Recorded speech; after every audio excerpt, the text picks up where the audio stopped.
Përshëndetje dhe mirë se vini të dashur ndjekës në podcastin ton të radhës Rishtazi.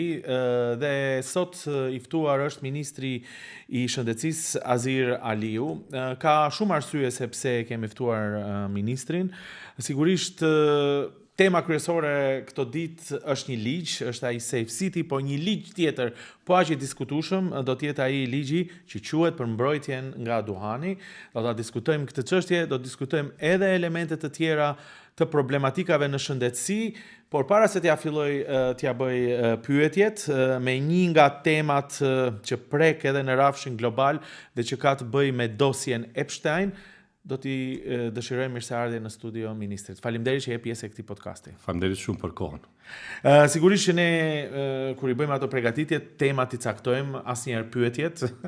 Publiku këtë e dini dhe ju, por pse e bëj këtë parantezë, nuk folëm fare, as nuk ju përmenda se mund të flasi për një çështje siç është ajo që doli dhe që është temë globale, ajo me dosjet Epstein, por që përmendet dhe Maqedonia në disa emaile, me një aspekt relativisht shqetësues, të padëgjuar, disi të çuditshëm, që nga vendi jon në Shtetet e Bashkuara të Amerikës kanë shkuar tru njerëzish për eksperimente shkencore. Çfarë mund të thoni për këtë, zoti ministër?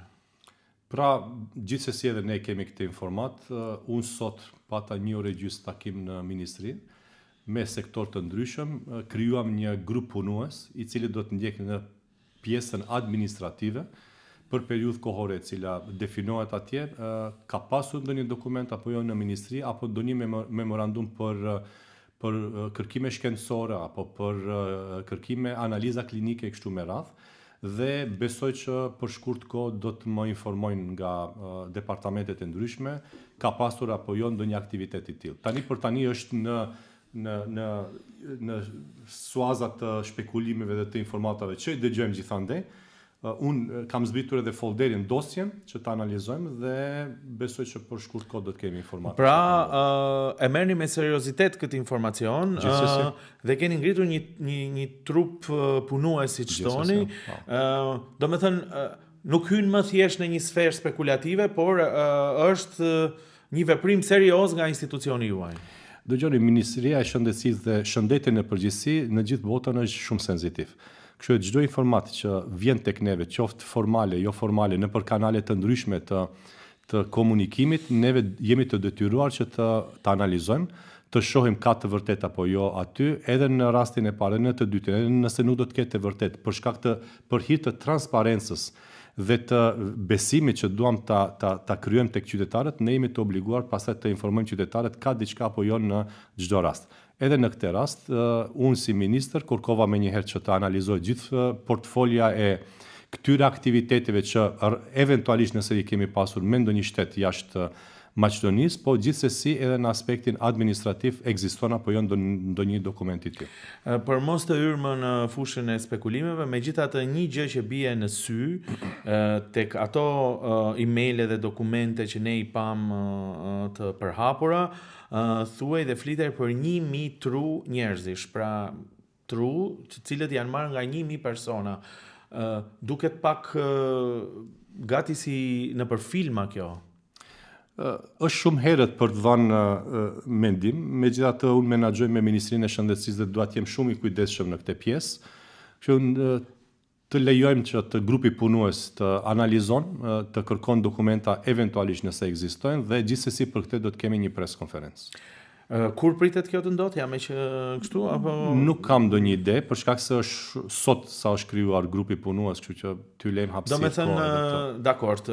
Megjithatë ju e merrni me seriozitet këtë. Seriozisht kjo është një çështje që as mua nuk më kishte shkuar ndërmendje që mund të bëj një pyetje të tillë që të merren tru njerëzish dhe të transportohen, sigurisht nga ajo që pash nuk është ndoshta krejt e pamundur, nëse ka bashkëpunime, megjithatë kështu siç përshkruhet është duhet ta shohim. Po për ta lënë anash spekulimin, forma dhe metodologjia eventualisht nëse ekziston.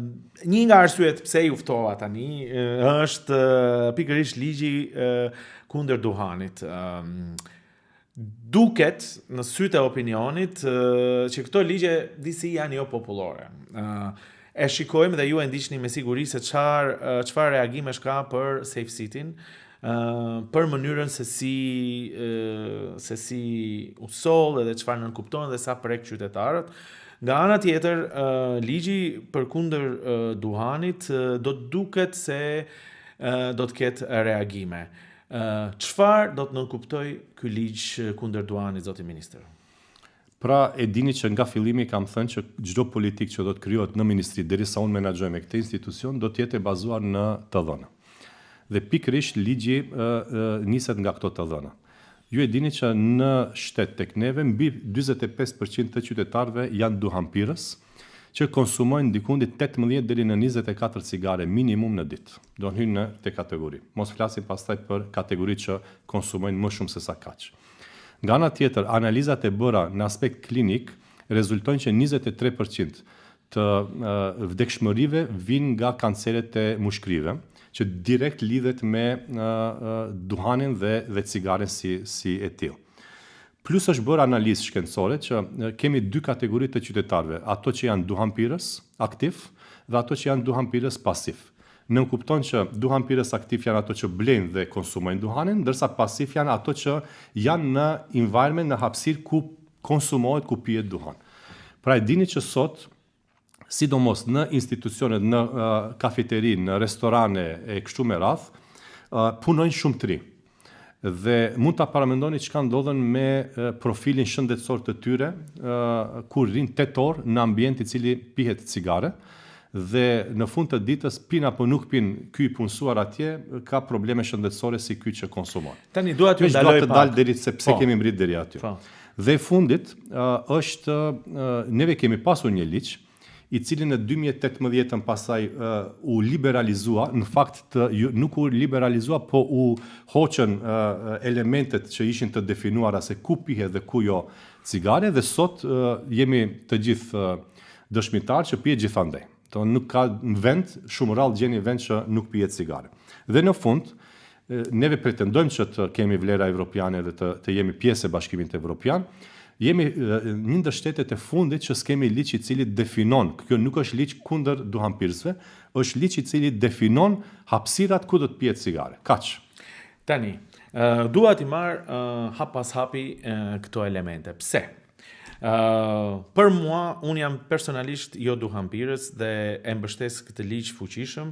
Kam jetuar jashtë shtetit, e kam parë që funksionon pavarësisht se presupozohet që kultura e përgjithshme nuk do të lejonte funksionimin e këtij ligji edhe në vendet evropiane, siç i dhat edhe juve shembull. Megjithatë, në këtë vendin tonë, nëse e përmend këtë çështje, duhanpirësit reagojnë fuqishëm. Ku dua të dalë? Nuk kuptohet sa ç'duhet dhe a pajtoheni ju që nuk kuptohet sa ç'duhet që pikërisht duhanpirja sjell vdekshmëri të lartë. 23% e përmendet ju vetëm në një aspekt, por edhe në sëmundje të tjera. Në një kërkim që bëra unë, që ekzistojnë hapur, lidhet direkt duhanpirja me sëmundje serioze. Prandaj po e bëj këtë pyetjen. A nuk mendoni që nuk është bërë sa ç'duhet në edukimin e popullsisë se në fakt nga duhanpirja vijnë ose lindin sëmundje shumë serioze? Pikërisht, keni shumë të drejtë. Jo rastësisht thash ligji nuk është restriktiv, po definon dhe është informativ dhe edukativ. Ne paralelisht me definimin e hapësirave ku do të pihet cigare, krijojmë komplet infrastrukturë, e cila infrastrukturë do të ketë dy kategori. Kategoria e parë do të jetë persona të cilët pinë duhan që të mundet të ndalojnë me këtë proces, dhe do të kemi ekspertë që do të punojnë me ato, me qëllim që të parandalojnë sëmundje më tej. Kategoria e dytë është kategori informative, e cila do të informohen grupe të ndryshme, duke filluar nga të rit. Për fat keq dua ta them që ne jemi shteti i parë në Europë që të rit pinë cigare apo cigare elektronike nga 16 vjet, ndërsa analizën që kemi bërë edhe nga 12 vjet janë 13% që thuan po kemi provuar minimum një herë. Do me thënë, unë i di statistikat janë të tmerrshme. Që i thoni ju. Maqedonia e Veriut është vendi i parë në Europë që pinë duhan, është kundër krejt trendeve europiane dhe të rinjtë janë po aq duanpirës pra të parë kundër krejt shifrave europiane. Ku e kemi problemin sipas jush zoti ministër që është aq në modë të pihet diçka që është aq e dëmshme? Problemi është te ligji. Për shkak se sot po të hapni mediume të ndryshme, si online edhe ato tradicionale, ju keni reklama pafund që reklamojnë që është në trend të kesh një cigare elektronike apo një cigare tjetër me shije të ndryshme. Ju sot I keni gjithandej, për shkak të mos definimit mirë në ligj që shiten, ato janë të ekspozuara, hyni brenda doni aq bukur I rregullojnë saqë I riu, e dini si është, se I cili kemi qenë, dëshiron të provon, është kureshtar për gjëja të reja. Kështu që elementi I parë është ky. Elementi I dytë është arsimi. Neve edhe atje do të punojmë bashkë me shkollat fillore dhe të mesme që të informohen nxënësit në moshë të re sa është I dëmshëm duhani si I tillë. Dhe kategoria e tretë është bizneset. Te neve përsëri për shkak të ligjit, thjesht institucionet që kanë interes direkt apo indirekt nga duhanpirja investojnë me të madhe që të mundet të lidhen në mënyrë direkte apo indirekte me institucionet që pastaj kjo të hyjë brenda në kategorinë e përditshmërisë tek qytetarët tonë. Edhe një herë theksoj, ligji është ligj evropian, është bërë me ekspertë edhe nga jashtë, jo vetëm nga brenda. Modeli më I mirë se si ky ligj ka dhënë rezultate është Turqia. Turqia gjithashtu ka qenë një nga shtetet që është shpir shumë cigare dhe sot pas 3 viteve intenzive me menaxhim të mirë të ligjit, sot keni një ramje jashtëzakonisht shumë të madhe të personave që pinë cigare. Edhe në fund veç të them që ideja këtu është që përveç që të prevenohet dhe të ruajmë kategorinë që nuk pinë, neve nuk jemi kundër kategorisë që konsumon duhan, por kategoria tjetër ne kemi obligim si shtet dhe si ministri që të mbrojmë ato të jenë më të shëndosh. Ka ndodhur në klinik pikrisht të kardiologjisë që ka pasur një zonjë problem me zemrën dhe ka qenë tipik problemi I duhanpirësve dhe mjeku I thot sa cigare në ditë konsumon. Kjo zonja thot jo unë nuk jam duhanpirëse, thot si është e mundur. Po thot në shtëpi pin dikush, po thot kam 2 djemë dhe burri, pin cigare në shtëpi. Pin të gjithë, po thot edhe pin brenda. Pra, organizmi I zonjës ka qenë komplet I njëjtë sipas mjekëve si organizmi I një duhanpirësi. Pra dëmi është si për duhanpirëse, si për jo duhanpirëse. Dua të them që jo 45%, madje edhe disa kolegë të mi këtu. Jo 45% të duhanpirësve aktiv. Plus I kemi minimum edhe 40% të duhanpirësve pasiv, juve kur ta shikni 8-90% të qytetarëve janë do të kemë probleme potenciale në shëndet për shkak të duhanit. Dhe kjo është një numër alarmant. Ky element nuk dominon në diskursin publik, sigurisht ne flasim me tjera, apo disi te I kalohet, I mveshet edhe kulturës të përgjithshme, ideja është apo ne si Ballkanas jemi shumë social, nuk mundemi pa njerëzit, pa familjen dhe ideja është ti tash nuk mund të dalësh dikundi nëse nuk pin duhan. A thyet dot ky mit? Unë mendoj se jemi treguar ne si qytetarë që dim të evaluojmë dhe të ndryshojmë këto dinamikën e jetës si në aspekt pozitiv edhe në aspekt të shëndetit edhe në aspekt të dinamikave tjera. Unë jam shumë I sigur se me informim të mirë, me definim të mirë të ligjit dhe me infrastrukturë për të ndihmuar ligjin, jam shumë I sigur që qytetarët do të pranojnë që përsëri jeta sociale të jetë sociale, por ama mos jetë si definim kryesor, si indikator kryesor cigare. Në fakt, në fund të ditës, neve nuk thuam të dalim të pim një cigare, thuam të dalim të pim një kafe. Kështu që puna e cigares dhe e kafes dhe pjesa sociale janë punë që mund të menaxhohen. Unë jo më larg se të shtunën isha ndërkohë në një ambient ku nuk pije duani dhe njerëzit sigurisht që u mësuan që të shkojnë të dalin jashtë, pra mund të ndodhe edhe këtu. Megjithatë, ky është aspekti kulturor, aspekti I informimit, që është një aspekt. A ka llogaritje se sa e dëmton shtetin direkt duanpirja në çfarë kuptimi? Në kuptimin e sëmundjeve që shkaktohen dhe që janë pastaj barë e shëndetësisë, e sistemit të shëndetësisë, të cilët njerëz për shkak të kësaj apo do shkojnë në spitale dhe spitali, sistemi do duhet të shërohet me këto njerëz. A ka një statistikë për këtë? Është bërë analizë, jo vetëm në shtet gjithandej, Bashkimi Evropian bën kështu analiza çdo ditë.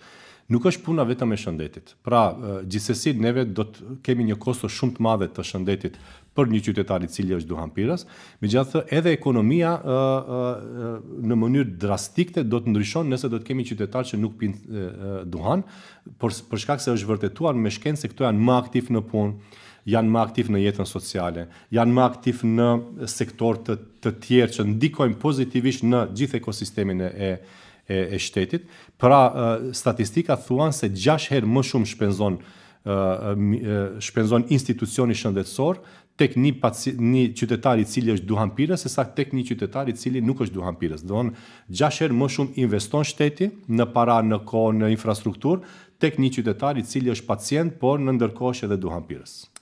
Tani, kjo është aspekti kulturor i logjikës në fund të fundit i pagesave apo i argjimit që argjohet për një duhanpirës, siç edhe e shpjeguat. Por kemi edhe elementin tjetër ku ndoshta vjen edhe kundërshtimi më i madh, që ndoshta janë punonjësit në gastronomi apo pronarët e lokaleve. Tani e vërteta është që në Maqedoninë tonë të Veriut ekzistonte një ligj që ndaheshte hapësira dhe thuaj që në qoftë se jeti një tarac apo një ambient përjashtë, aty mund të pijej, pastaj ato u shndruan në fakt në ambiente të mbyllura dhe ambientet kryesore të këtyre lokaleve apo të kësaj kulture që ne shkojmë të pim kafe, restorane, janë më tepër jashtë se janë brenda dhe krijohet ky iluzioni që ja ne respektojmë ligjin.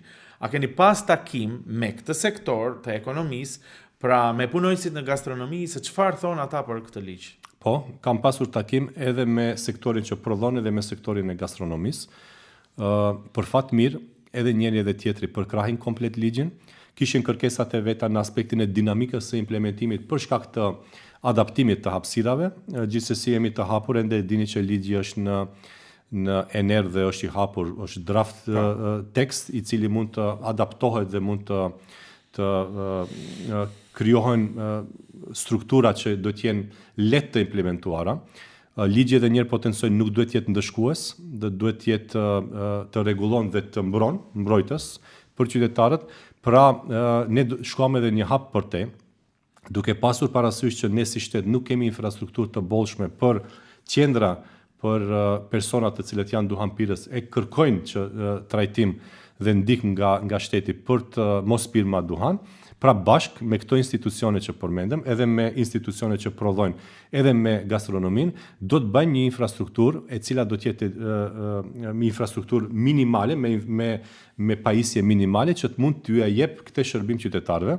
Dhe kjo do të ndodhë për herë të parë, do të thotë që Ministria e Shëndetësisë, bashk me gastronomin dhe me kompanitë që prodhojnë cigare, do t'i investojmë në këtë infrastrukturë. Pra do të ndërtohen qendra në nivel të shtetit për dhënien e shërbimeve për mos të pirë duhanin.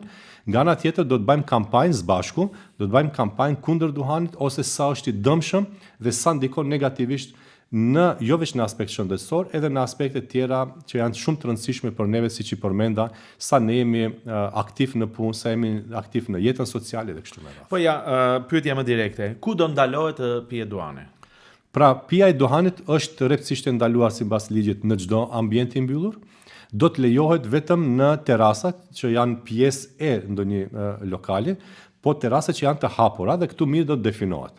Përsëri do të thotë tani terasë hapur, se ligji edhe tani thotë në terasë. Tash thotë vetëm në terasë, e kanë hekur në 2018 definimin, çka është terasë dhe çka është terasë e mbyllur dhe e hapur, dhe pastaj u bë ajo që ju e përmendet, u bën terasat pjesë e lokalit brenda.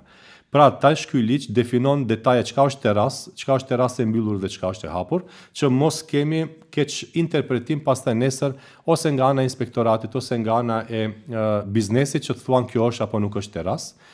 Ligji definon në institucionet publike. Hajde ta shpjegojmë se ka interes për pra, terasë e hapur që do të lejohet të pihet cigare, është terasë nga 3 anët e hapur. Pra, është vetëm pjesë e objektit kryesor edhe është me një mbulesë lart. Praktikisht jashtë.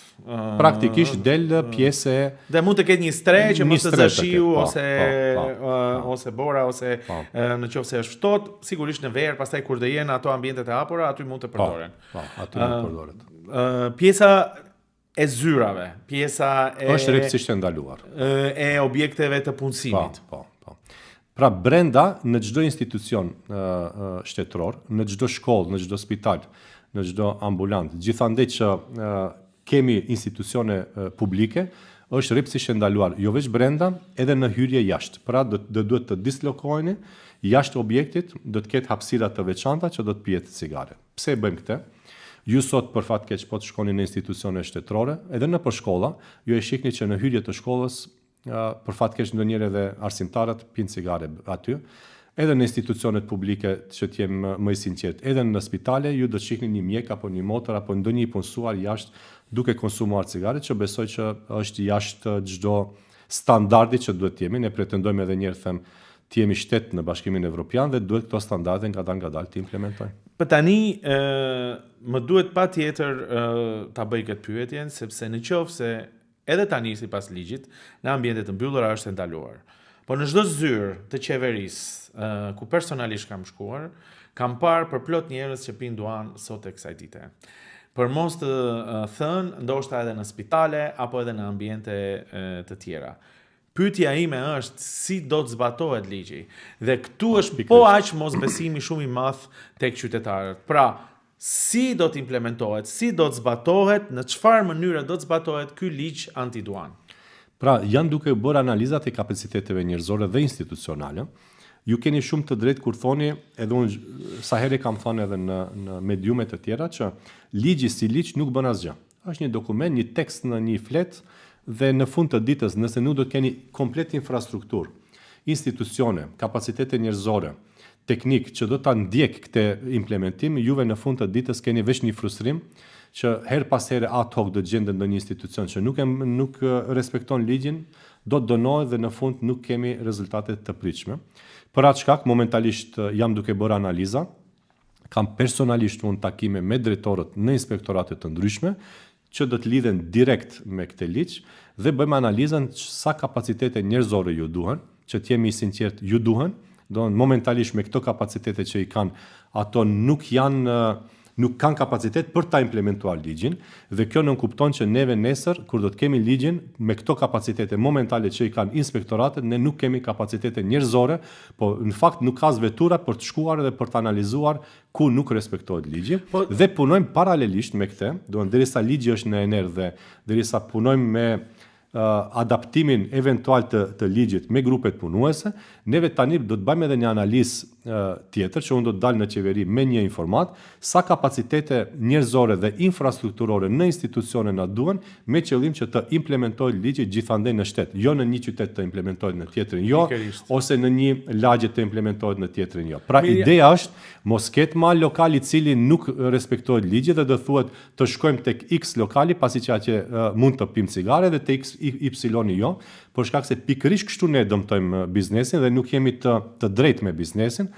Edhe biznesi pikërisht për këtë na përkrah, nëse ne nuk kemi problem nëse gjithandej implementohet ligji, por do të kemi problem nëse ligji tek unë implementohet dhe jam unë në rregull, tek koqiu jem në anën e majtë apo në anën e djathtë nuk respektohet ligji. Kjo është e para. Nëse nuk e besojnë këtë, do të thonë që megjithatë do të ketë një njerëz që do ta thirrë ministrin X apo shefin e inspektoratit X, edhe do të thonë që hajde ati do t'ja lejojmë, sepse ai lokal është i lidhur me X interesa të caktuara të një subjekti politik që është në pushtet. Për këtë arsye, ne kemi analizuar që në fazën e parë mos ketë dënime, që të bëjmë një analizë të implementimit të ligjit dhe të shohim, gjithandej është edhe në Europë ashtu. Pra në fazën e parë të implementimit të këtij ligji kanë dhënë një periudhë kohore që për adaptim, jo vetëm të infrastrukturës, por edhe të qytetarit, të konsumatorit e kështu me radhë, që të adaptohet se nuk pihet duhan. Në fund të ditës edhe në çdo lokal, nëse do të keni në kënd dikundi atje dikush që pa dijen e juaj ka ndezur një cigare, ai do duhet të donohet, do duhet edhe lokali të donohet. Kështu që neve nuk pretendojmë në fazën e parë ta bëjmë këtë, po t'ju thuhet që kjo nuk guxon të përsëritet dhe të jepet një herë, dy herë deri në 3 herë. Ende jemi duke analizuar një vërejtje me shkrim që pastaj të kalohet në dënim. Në një fazë, sa do të jetë kjo faza që thjesht do të marrin paralajmërim subjektet? Po, do të marrin paralajmërim aty por aty nga inspektorati apo nga institucioni i cili do të është në moment duke konstatuar një keq përdorim ose mos implementim të ligjit. sa do të jetë periudha kohori ende jemi duke analizuar bashkë me sektorin privat, besoj që në përputhje me kapacitetet që i kemi dhe të infrastrukturës që i ka sektori privat, do të definohet ky slot kohor. Disa muaj? Nuk e di, do të jetë disa muaj. Safe City ishte 2 muaj, tani po bëj një paralele. Po, nuk mund të jetë me vite, kështu që disa muaj. Dhe sa do të jenë gjobat? Pyetja më e rëndësishme.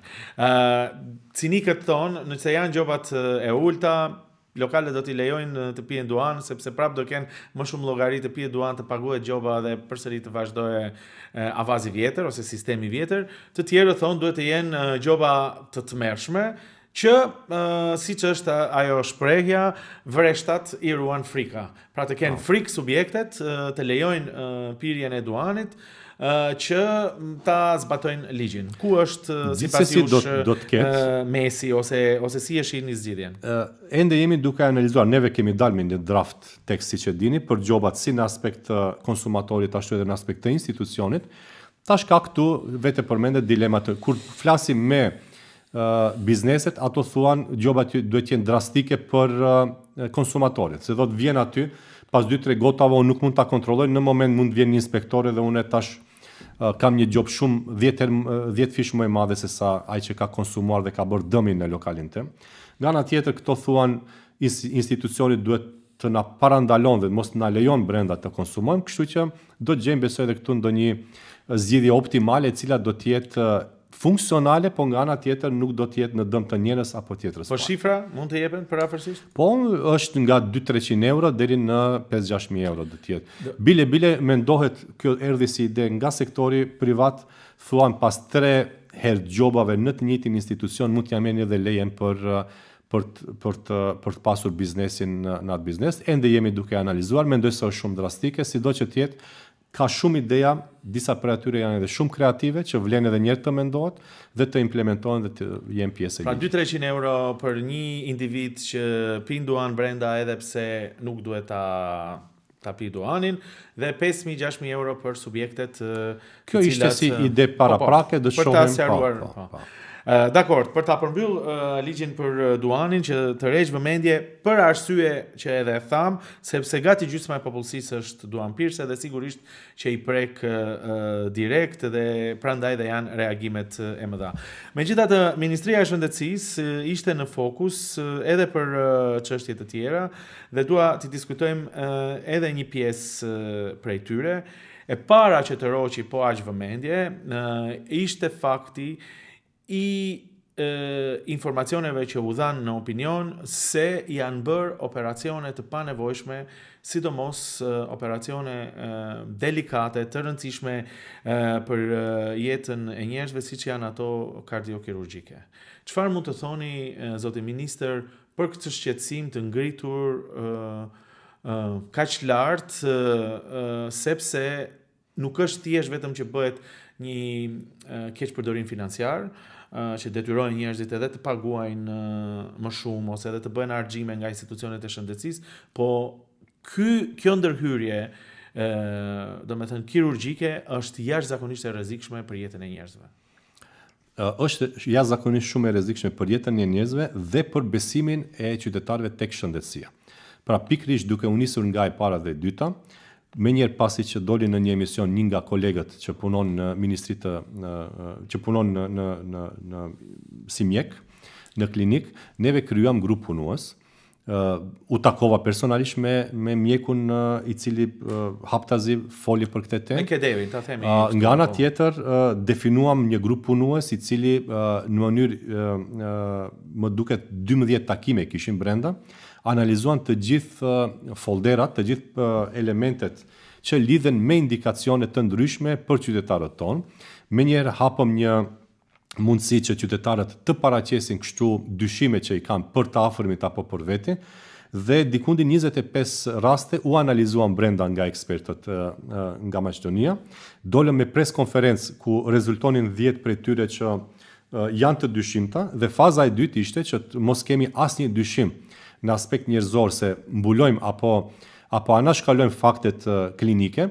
definuam me 3 ekspert nga jashtë, të cilët tani ma kanë edhe kontratë dhe tash janë i përkthyem komplet materialet në gjuhën angleze. Besoj këtë javë apo javën tjetër ato do të kenë takim edhe me grupin punues të brendshëm, që të definojnë edhe njerë komplet raste do t'i analizojnë në aspekt klinik dhe administrativ, dhe në fund do të kemi raportin përfundimtar. Pra unë edhe atëherë dhe sot e them, ky raport përfundimtar do të na vlen neve si ministri për të krijuar, nëse do duhet, ligj të posaçëm apo për të bërë ndryshime në ligj me qëllim që të mos kemi eventualisht në të ardhmen abuzime apo keqpërdorime apo anashkalim të ndonjë protokolli brenda për brenda. Unë pas këtij rasti jam marrur shumë me shëndetësi në nivel evropian dhe gjithandej, dhe që t'jem i sinqert, unë shoh që edhe në shtete shumë zhvilluara në shëndetësi ka kështu dilema. Duhet apo nuk duhet një pacient të trajtohet kështu apo ashtu. Domethënë është një green zone e cila mund të jetë vërtet edhe opsioni A edhe opsioni B. Dhe u habita kur pash edhe në shumë shtete evropiane ka kështu time, kështu grupe ekspertësh që ministritë kanë krijuar pikërisht për këto qëllime. Që të bërë analizë dhe skenim, kam pasur të drejtë apo jo institucione shëndetësore me trajtimin që ua kanë bërë pacientëve. Pra, 3 ekspertët janë ekspert ndërkombëtar, 2 janë nga Slovenia, 1 është nga Italia, që janë pikërisht në këto problematik që kanë punuar deri tani. Po që është më e mira, ato kanë marrë pjesë edhe në kështu grupe jashtë shteteve të tyre për të bërë analiza. Po mirë, çështja është, analiza do të bëhen, grupi punës është ngritur, njerëz mund të kenë shkuar në operacion pa nevojë, a do të ketë sanksione? Dhe çfarë masash do të merren që kjo mos përsëritet? Dhe në fundit kjo u zbulua dhe u fol për një aspekt të ndërhyrjeve. Po mund të ketë edhe në ndërhyrje të tjera apo në klinika të tjera. Çfarë do të bëhet përsëri për këtë çështje, se kjo vërtet e lidh direkt atë shqetësimin e madh qytetar që nuk ka besim te shëndetësia. Pikërisht. Ky jo rastisht edhe një do ta theksoj. Ky është udhërrëfyes, ky proces për neve si ministri dhe për mua si ministër që të krijojmë politika për të krijuar një sistem i cili do të minimizon abuzimet eventuale në shëndetësi.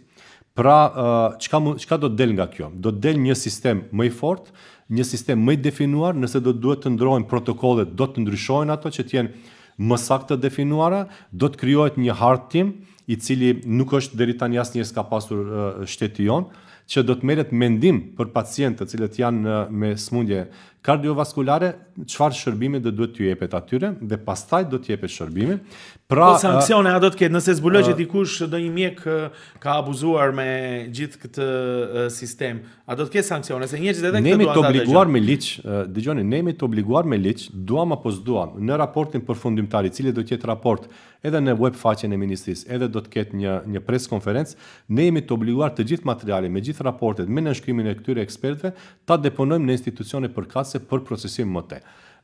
Deri këtu mbaron e jona. Pastaj ne do të vazhdojmë pjesën tonë për të ndryshuar ligj apo protokoll nëse do të kemi nevojë. Dhe pastaj ju thoni prokuroria do duhet të merret me hetimet. Ka institucione, kemi neve odën e mjekëve për licencat, kemi prokurorinë e kështu me radhë që nuk është në ingerenca tani më në ministri. Tani një arsye që lidhet sepse ndodhin këto është se ky miti që mjekët nuk paguhet aq sa ç'duhet dhe si rrjedhoj krijojnë situata edhe pse e vënë në rrezik shëndetin e qytetarëve për përfitime, ta themi drejt. A mendoni që po ndërmerren masa sa ç'duhet që pikërisht mos ndodh situata që për hatër të përfitimit të çojë njerëzit në operacion, ose cila është situata me pagat e mjekëve, ja se ka mite të ndryshme, kjo pastaj lidhet edhe me ikjen e mjekëve, se shumica apo dëgjojmë që mjekët ikin për kushte më të mira, për paga më të mira. Pra, derisa flasim pagat e mjekëve në përputhje me ekonominë dhe me strukturën në shtet, nuk janë keq, neve do të edhe e dini paga është pak dhe asnjëherë nuk është boll. Kush e di ku t'jeni, jo vetëm tek ne edhe në Zvicër edhe në Gjermani po të shkoni, po të pyetni një mjek, besoj që do t'ju kërkon pak më të lartë. Por kjo nuk është arsyeja për abuzim me proceset. Në fund të ditës secili prej mjekëve ka bërë një aplikim dhe ka bërë një lutje për të punësuar si mjek. Pra asesi nuk mund të jetë një prej arsyeve abuzoj për shkak të pagës, për shkak se atëherë del jashtë normave, le të themi edhe njerëzore dhe profesionale. Nga ana tjetër, me fleksibilitetin që a japim mjekëve për të punuar edhe në sektorin privat jashtë orarit të punës, besoj që pagat e mjekëve kur do t'i mlidhni këto shtetërore dhe me ekstra punë që ato bajnë me efortin e vetë profesional, pagat janë jashtëzakonisht shumë të mira, bile janë edhe po të komparoni me shtetet evropiane, disa prej mjekëve pra kanë edhe ashtu paga. Ideja në fund të ditës, ne duhet të mësojmë diçka, se secili nga ne, nëse nuk i mjafton paga, duhet punon punën e dytë edhe të tretë. Nuk mundemi të themi, dëgjoj, jam këtu, pagën e kam të vogël, tash do të abuzoj me sistemin që ta bëj pagën sa të dua unë.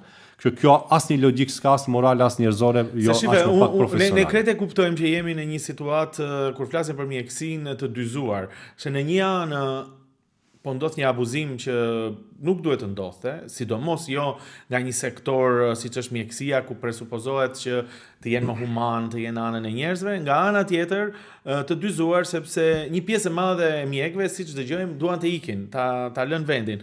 Pra, ku duhet të jetë mesi që as abuzimet mos ndodhin, por as mjekët mos ikin, se atëherë nëse s'ka mjek, nuk mund të ketë as mjekësi. E dini që një prej projekteve që kemi në ministri është krijimi i pak sistemit në shëndetësi me qëllim që të mundemi nga jashtë mjekët që kemi nga Maqedonia e punojnë dhe janë shumë të mirë në institucione shëndetësore në Evropë dhe gjithandej, të mund të mënyrë në distancë të japin shërbime shëndetësore për neve. Dhe kam pyetur në të njëjtën kohë kam pyetur ato pse keni shkuar, për shembull jashtë. Besoni që rroga është në fund. Kanë ikur nga Maqedonia për disa arsye që rroga edhe një herë potencoj nuk është një prej arsyeve kryesore. Arsyeja kryesore sipas tyre është mosqasja në, le të themi, në folderin profesional apo ngritja në profesion. Pra, ky rrugtimi nga një mjek deri tek një mjek ekspert, profesionist, specialist apo subspecialist nuk është mirë definuar dhe pikërisht ne këtë e bëjmë. Kjo është e para. E dyta është infrastruktura dhe mundësi që i jep institucioni për të ngritur profesionalisht dhe këtë jemi duke punuar dhe pastaj vjen abuzimet politike, shteti i vogël, thjesht interapte të ndryshme dhe në fund pastaj thot po, edhe një prej arsyeve është edhe rroga, për shkak se rrogat janë shumë më të mëdha. Po të merrni të krahasoni një mjek në Europë dhe një mjek këtu, gjithsesi rroga është në mënyrë drastike shumë më e madhe. Po gjithsesi duhet krahasoni edhe cilëtetin e jetës, se në fund të ditës tani ma në botë kur analizohet sa është rroga në përputhje me cilëtetin e jetës, nuk merret veç paraja si numër, si indikator, por merret edhe aspekti social, aspekti shëndetësor, aspekti infrastrukturës, familjar, koha e lirë, aktivitete jashtë profesionit që i kemi. Pra mund të ndodhë edhe një rikthim i mjekëve. Dhe të gjitha këto kur i merrni në fund të ditës, besoj që rroga është shumë e rëndësishme dhe duhet të mendohet, megjithatë nuk është në top prioritet pse kanë ikur jashtë. Po, kemi neve veç kemi pasur dy prej atyre veç janë kthyer, ne kemi edhe mjek që un jam në biseda për të kthyer edhe nga sektori privat në publik, po edhe nga jashtë shtetit në Maqedoni. Edhe një herë potencoj, është shumë lehtë kur jeni në distancë kur i shikni proceset dhe kur jeni pjesë e sistemit atë shikni përveç pjesës së bukur i shikni edhe pjesët brenda për brenda. Kështu që mjekët për çështjen e pagave kanë një stres jashtëzakonisht shumë të madh kur janë jashtë shtetit dhe atë janë. Më duhet ta them që për çështjen e pagave nuk është vetëm mjeku, por është gjithë sistemi i shëndetësisë dhe do të ishim jo të drejtë nëse nuk i përmendim infermierët, bashkëpunëtorët e tjerë, çfarë për pagat e tyre, se një sistem i shëndetësisë nuk mund të ekzistojë pa gjithë strukturat e veta. Shumë e vërtet, bile shkojmë edhe më tej, unë kam thënë edhe hapur dhe unë besoj në atë, se takimi i parë i pacientit me institucionin shëndetësor është administrata dhe motra medicinale. Pra, ky nivel i institucionit, dhe me këtë kapacitet njerëzor, jo mirë i definuar, nënkupton një sistem shëndetësor jo të qëndrueshëm. Pra, e dini që derisa flasim neve nuk ka ligj për motra medicinale dhe për teknik, edhe të paktën edhe në ligjin për shëndetësi nuk përmenden atje, dhe çka bëjmë? Tani jemi intensivisht duke punuar që për shkak se ndryshojmë 12 ligje, të ndryshojmë ligjin pikërisht në pjesën ku duhet të definohen me kapitull edhe motrat medicinale, për shkak se sot përveç që janë shumë të rëndësishme në shëndetësi, kanë edhe zhvillim të karrierës. Ju e dini që shteti lejon përveç shkollës mesme të kenë edhe shkollë lartë, fakultet, edhe me magjistraturë në këtë pjesë dhe ju duhet ta definoni me ligj përveç pagës edhe aktiviteteve që japin në aspekt të shërbimeve shëndetësore në institucion. Pra jemi duke punuar bashk me shoqata të ndryshme, me stakeholder të ndryshëm që janë në këtë kategori. Pra edhe ata mund të edhe gjithë punonjësit e shëndetësisë mund të presin një rritje rrogës. Përveç rritje rrogës do të kenë edhe një definim që është dhimbja më e madhe për ato, s'kan liq dhe ato në fund të ditës kur mjeku shënon se çfarë aktivitete shëndetësore ka dhënë, motra medicinale ndoshta ka punuar gjithashtu aq sa ka punuar mjeku, nuk ka asnjë dokument, të paktën një dokument që nënshkruhet dhe thotë këto janë shërbimet që i kanë dhënë brenda ditës. Pra do të ketë liq i cili do të definon profilin dhe do të përshkruan punën dhe aktivitetin e çdo profili shëndetësor. Dakor. Kjo është ana mjekësore, por nëse i pyesni qytetarët, pakënaqësia më e madhe vjen tek listat e pritjeve ose tek rendi për të arritur deri te mjeku. Në fund të fundit gjithë ky sistemi shëndetësisë që mbështetet nga shteti, pra që paguhet direkt nga qytetarët nga taksa paguesit, disa herë nuk e jep shërbimin e duhur sepse janë të pakënaqur qytetarët. A mund të thoni që mund të ndërmerren diçka në këtë aspekt që të paktën pritja për të arritur tek specialistët, tek mjekët të jetë më e shkurtër? Edhe pse e bëj këtë pyetje, sigurisht do t'ju pyes edhe më vonë për aspektin personal, po ju nuk jeni një ministër që vini nga shëndetësia direkt, por vini nga një background teknologjik. Dhe sot teknologjia mund të krijojë aq shumë akses që këto lloj probleme mos të shfaqen dhe ne përsëri hasim kur jemi pacient në vështirësi. Çfarë do të bëni për të shkurtuar pritjen, radhën e qytetarëve për të shkuar te mjeku? Pra në javën e parë, ashtu rastisi që kur mora detyrën ministri i shëndetësisë, java tjetër duhet të jetë riorganizimi i buxhetit ose ribuxhetimi i shëndetësisë për shkak se ishte ajo periudha në qeveri. Pra pyetja e parë që bëna në ministri ishte, do të bëjmë ribuxhetim në bazë të çfarë fakteve dhe të dhënave. Dhe besoni që arritëm në një metodologji e cila është e bazuar në histori dhe në dëshira tek buxheti e jo në të dhëna. Dhe jo rastësisht në pjesën e dytë të vitit 2025 harxhuam shumë kohë dhe shumë resurse edhe njerëzore dhe edhe kapacitete tjera infrastrukturore që të bëjmë agregimin e të dhënave në shëndetësi si në aspekt të infrastrukturës ashtu edhe në aspekt të kapaciteteve njerëzore. Dhe rezultoi që ne për herë të parë parëndo kemi një bazë e cila është reale dhe tani e dim në çdo qytet, në çdo institucion shëndetësor sa motra medicinale janë të punësuar, sa mjek dhe kështu me radhë. Duke u lidhur pastaj në fazën tjetër çfarë infrastrukture kemi dhe duke dalë në fund atë që ju e përmendet, pse qytetari duhet të pret kaq shumë për një shërbim i cili mund të jepet edhe a ka mundësi të optimizohet kjo pjesë. Dhe me kënaqësi ju a them që atë që përmendet duke shfrytzuar teknologjitë dhe format e reja digjitale, ne këtë të mërkur, pas nesër, kemi pres konferencën që për herë të parë do të kemi listën e pritjes që do të jetë në portal dhe do të jetë e hapur. Pra do të ndikon në dy aspekte. Aspekti i parë është transparenca, nuk mund t'ju thot një mjek dëgjoni duhet të pritni një muaj për shkak se s'ka hapësirë. Ju do ta dini në moment ka apo nuk ka ndonjë slot i lirë. Dhe e dyta është edhe neve si institucione do të dim cili mjek sa është lista e pritjes dhe pse është aq e madhe që të mundemi pastaj të shkojmë në fazën tjetër për të optimizuar. Dakor, ja ta sqarojmë. Me që kemi kështu si ekskluzivitet, do me thënë të mërkurën, ju thoni që do të jetë kjo e hapur. Çdo të thotë që unë si qytetar, nëse kam nevojë të shkoj në një klinik X, do të mund ta shoh se sa do duhet të pres, apo kjo do të shkoj nëpërmjet mjekut tam? Jo, do të dini në kohë reale do të dini sa është lista e pritjes për institucionet. Pra, automatikisht do të keni një pasqyrë të qartë se çka ndodhen me listën e pritjeve, pasi që këtu ka pasur edhe informanta që ka edhe abuzime të llojeve të ndryshme, edhe jo rastësisht neve e futëm në prioritet listën e pritjes. Pra në sistemin elektronik të Ministrisë së Shëndetësisë, ju do të keni qasje në kohë reale sa është lista e pritjes për ndonjë shërbim i cili do duhet të jepet në institucione shëndetësore. Kuptohet kjo do të jetë një beta version i cili pastaj do të përmirësohet në bazë të feedbackut që do ta presim nga qytetarët dhe nga mjekët. Po mirë, çfarë do t'i vlejë qytetarit kjo, nëse do ta shohë që duhet të pres 2 javë, kurse ai ka nevojë të shkojë nesër? Pra mund të zgjedh qytetarin, nëse nuk donte mjeku X të pret 2 javë, do të zgjedh mjekun Y që të mos pret 2 javë, do të shkon nesër apo pas nesër. Nga ana tjetër mjeku X nuk mund t'i thotë në mënyrë artificiale, do të pritni 3 javë apo do të vini pas dite kur do duhet paguani privat për shërbime shëndetësor, për shkak se qytetari do ta dinë ky mjek me emër dhe mbiemër ka apo s'ka hapësirë slot kohor që t'ja jep këtë shërbim brenda ditës, atëherë kur është i paguar nga shteti. Ne jemi vend i vogël dhe qytetet nuk janë aq larg. Pra mund të lejoj sistemi ta shohë që mjeku specifik në një qytet tjetër, flas tani apo për shërbimet që mund të ofrohen, është më i lirë dhe ai mund të shkojë atje? Po, gjithsesi.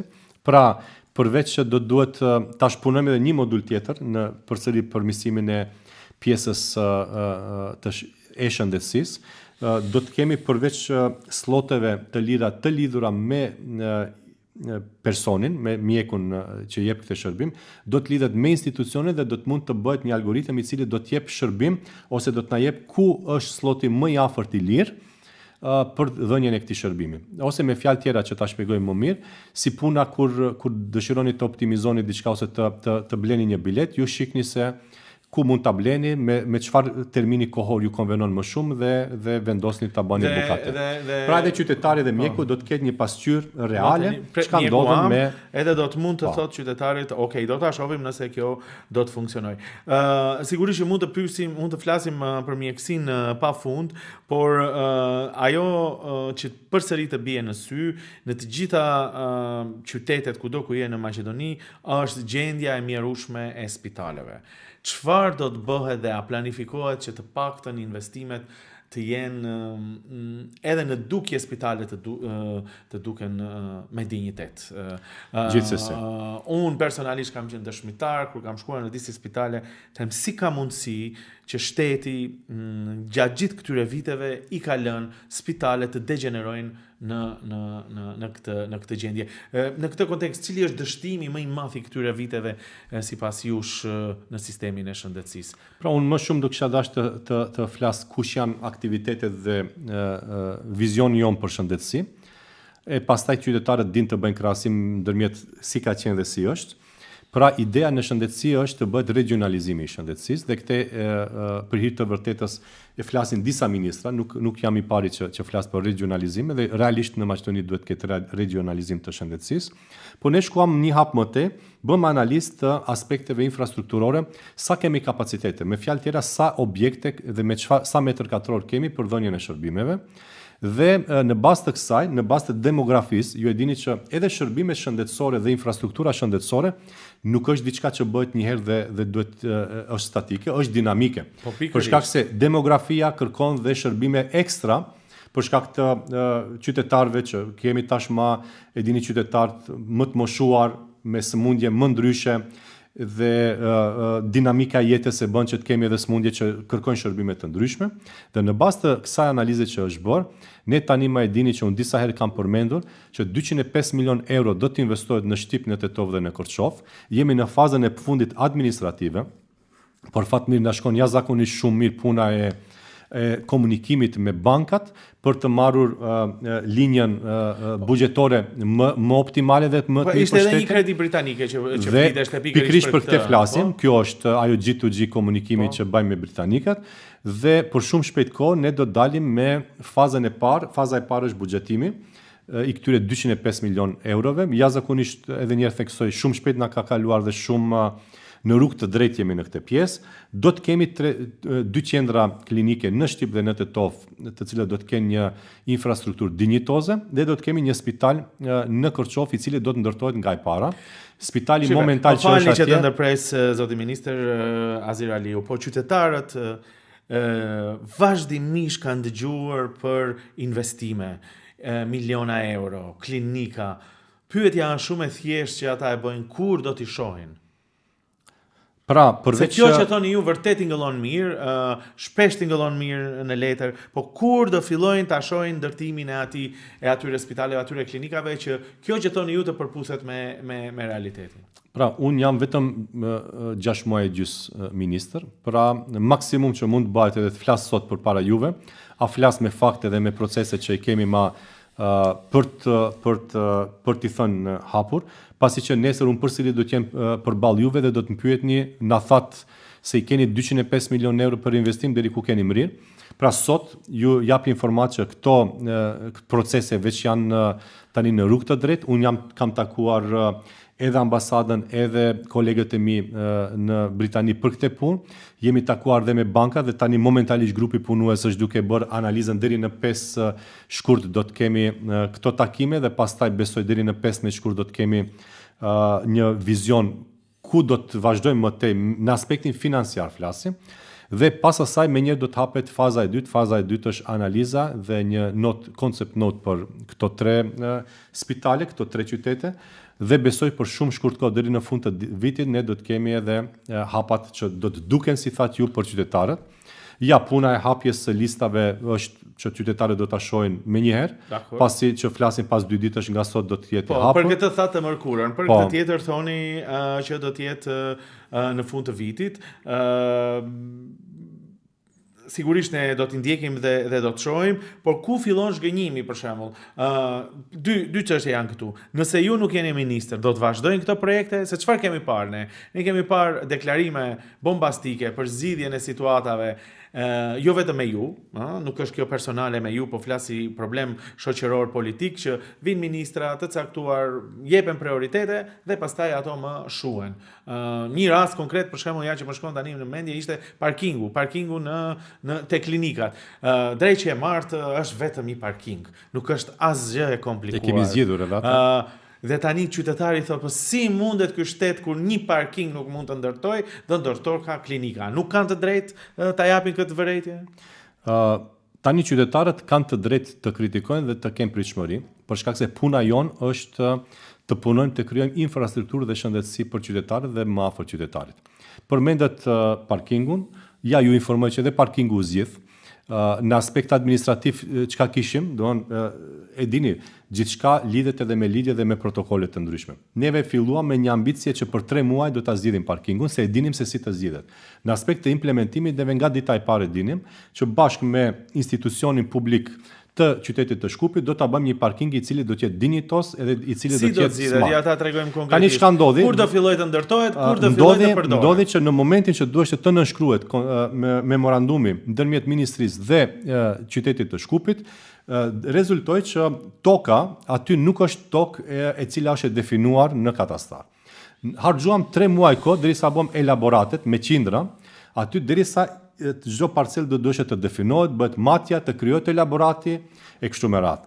Pas asaj do duhet i gjithë ky elaborat, i gjithë ky material të kalon në qeveri dhe të gjithë objektet dhe hapësira infrastrukturore të kalon në Ministrinë e Shëndetësisë. Edhe ajo u bë, domethënë përpara një jave kalojnë në Ministrinë e Shëndetësisë.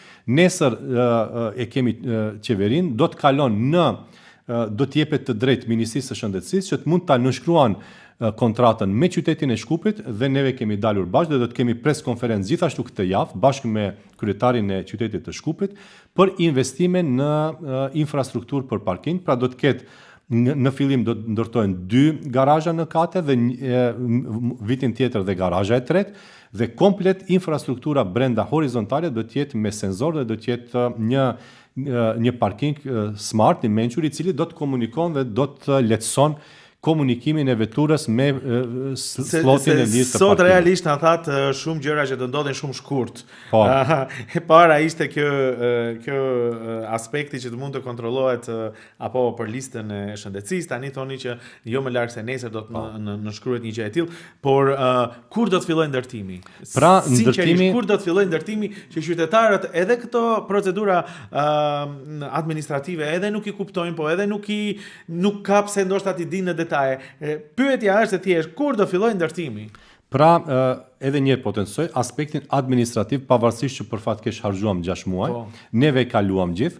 Nesër kalon dhe pjesa e fundit që unë si ministër do të kem të drejtë të jap këtë hapësirë publike, e cila është tani më në Ministrinë e Shëndetësisë si institucion, që të mund bëj një partneritet me institucionin publik i cili është pjesë e komunës e qytetit të Shkupit, Pra, edhe njerë potencoj, këtë javë do të kemi një pres konferencë me kryetarin e Shkupit dhe me drejtorin i cili do të definojmë dinamikën.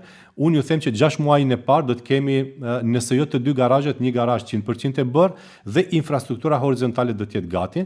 Ne kemi definuar këtu me hapësira, këtë kemi të definuar për para 3 muaj.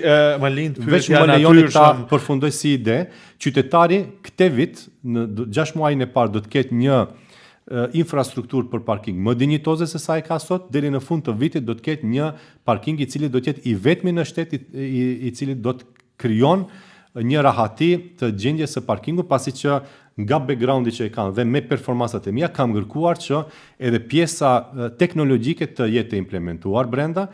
Pra, ja informoj që në këtë pjesë do të lidhim edhe klinikat me infrastrukturë që të kemi një pjesë qendrore për menaxhim.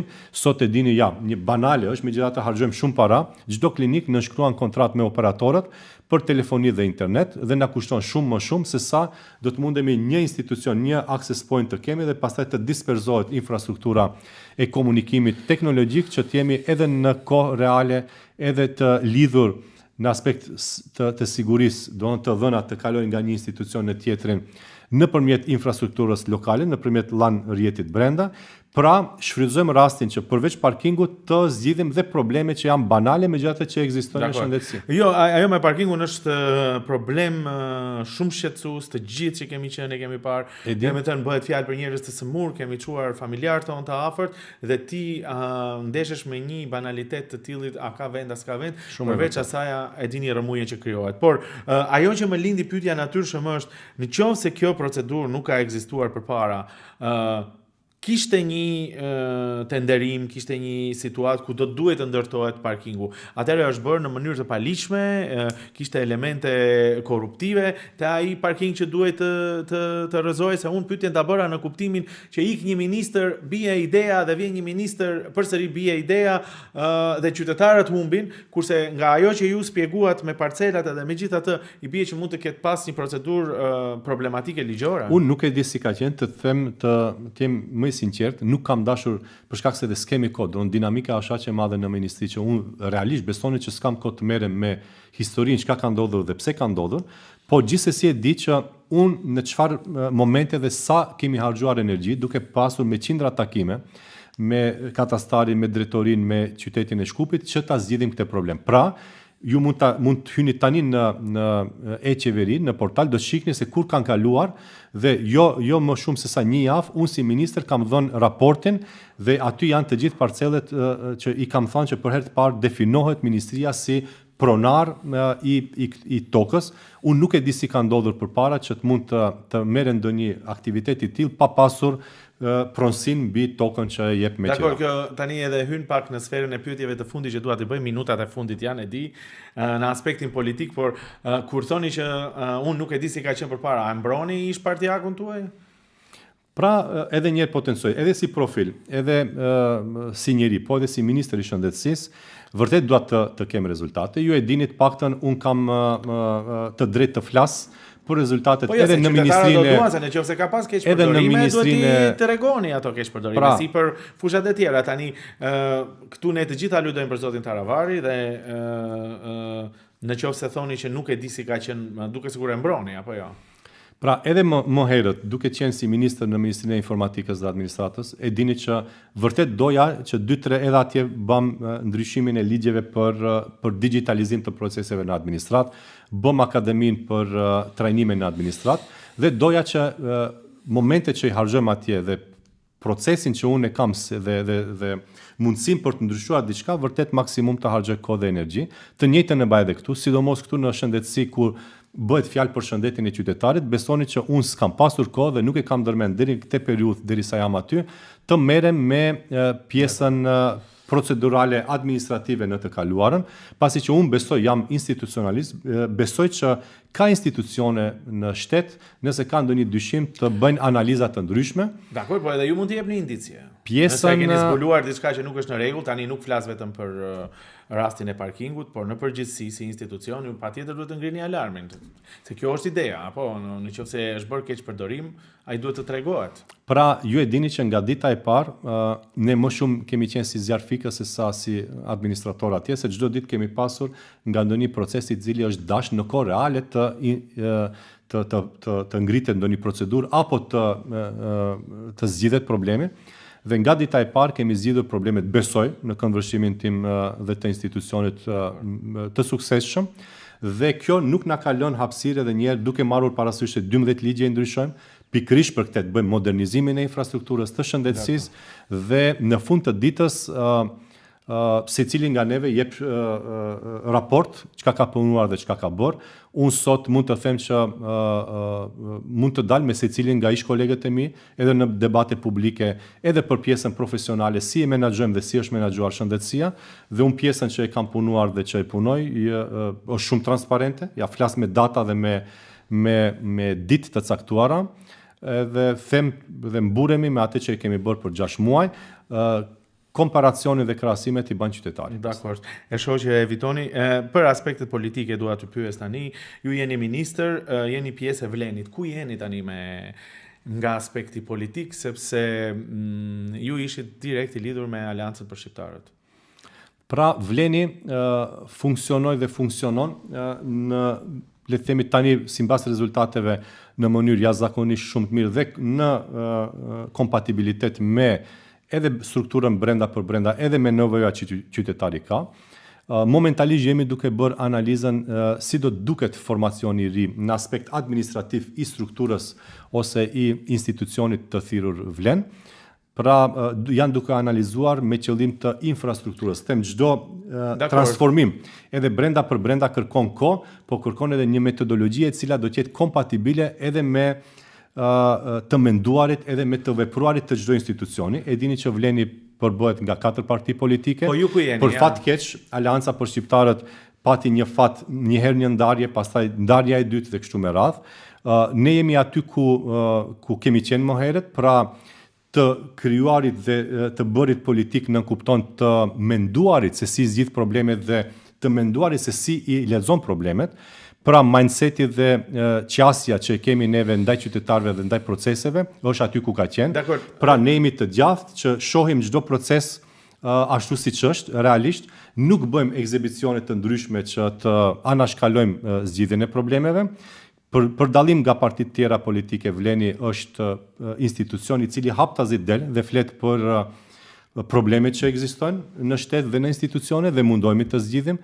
Sot derisa flasim, për gati 2 vjet Vleni është institucion, strukturë politike e cila nuk ka pasur abuzime me institucione dhe kjo u tregua në zgjedhjet e fundit lokale. Pyetjet i bëj pak personale, zoti ministër, sepse nga lider që kemi pasur, jo më larg ishte Arben Fetaj, pastaj edhe Izet Mexhiti, edhe të gjithë të tjerët, të gjithë tregojnë që Vleni, siç tha dhe ju, është një strukturë prej 4 partish dhe tani po shikohen modalitetet se si do të vazhdojë. Ju e thatë edhe vet, pa shifen gjithë ato, por kur flasim për ju personalisht, ju ishit e lidhur me Aleancën për Shqiptarët. A jeni tani pjesë e Aleancës për Shqiptarët me Arben Fetajin? Ja, për shembull, ka zëra që nuk ju shkojnë marrëdhëniet shumë mirë edhe me zotin Fetaj. Jo, nuk është e vërtet. Pra, ne jemi një organizim jashtëzakonisht i mirë. Kemi takime në aspekt administrativ çdo javë. Në aspekt shoqëror ne jemi shok, kështu që takohemi gati çdo 2-3 ditë. Ai është ministër, unë jam ministër, kështu që kemi edhe problemet administrative që ndajmë bashkë. Pra, ne jemi aty ku kemi qenë, siç thash në fillim, si në Aleancë, atëherë kur ishim të gjithë bashkë përpara 2 viteve, si sot, si pjesë e Vlenit. Nuk dua t'ju pyes edhe shumë kohë për aspektin politik të një sër tensionesh që shfaqen, sepse folën për shëndetësinë, edhe 2 pyetje kam në fund. A mendoni që kjo qeveri do të jetë gjatë, sepse po ndodhin një sër tensionesh politike që janë jashtë fushës tuaj, ato të fushës tuaj i sqaruam. Megjithatë ju jeni pjesë e politikës, jeni pjesë e kabineteve qeveritare, jeni pjesë e mbledhjeve të qeverisë, apo megjithatë do shkohet para zgjedhjeve dhe kjo do të krijojë një lloj problemi në zgjedhjen si të problematikave në shëndetësi, por edhe në përgjithësi. Si e shikoni këtë? Jo, nuk do të ketë, për shkak se unë shoh edhe ambicjet në çdo digaster dhe punët që janë hapur dhe do të hapen. Disa prej tyre janë më afatgjate, do të kërkojnë 2-3 vjet për implementim, disa janë 1 vjet e gjysmë 2.